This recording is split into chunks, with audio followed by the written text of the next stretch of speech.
निलंगा. निलंगा लातूर जिल्ह्यातील एक तालुका मुख्यालयाचे ठिकाण असून तालुक्याचे शहर आहे. ऐतिहासिक, सांस्कृतिकदृष्ट्या लाभलेले फार स्वच्छ सुंदर शहर देखील आहे मित्रांनो. इथले लोक देखील छान आणि मनमिळाऊ आहे. जर तुम्ही निलंग्यावरून असाल तर चॅनलला लगेच सबस्क्राईब करायला विसरू नका, कारण येणारा पार्ट 2 हा तुम्हाला लगेच मिळेल. आणि आपल्या प्रत्येक नातेवाईक मित्रमंडळीपर्यंत जास्तीत जास्त व्हिडिओ शेअर करा. तुम्ही निलंग्यामधून कुठून आहे हे देखील कमेंट सेक्शनमध्ये कळवा. चला तर व्हिडिओला सुरुवात करूया.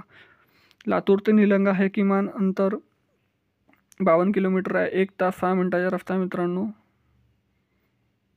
मला जास्त काही फोटो नाही मिळाल्यामुळे मी काही ॲड करू शकलो नाही. त्यासाठी आपण निलंग्याबद्दल पार्ट 2 म्हणजे जास्तीत जास्त कवर करू. त्यासाठी आता चॅनलला सबस्क्राईब करा, जास्तीत जास्त शेअर करा, लाईक करा, कॉमेंट करा. ह्या आहे निलंग्याचा नकाशा मित्रांनो. आपण पार्ट 2 मध्ये जास्तीत जास्त कवर करण्याचा प्रयत्न करून. धन्यवाद. आता चॅनलला सबस्क्राईब करून ठेवून द्या. धन्यवाद.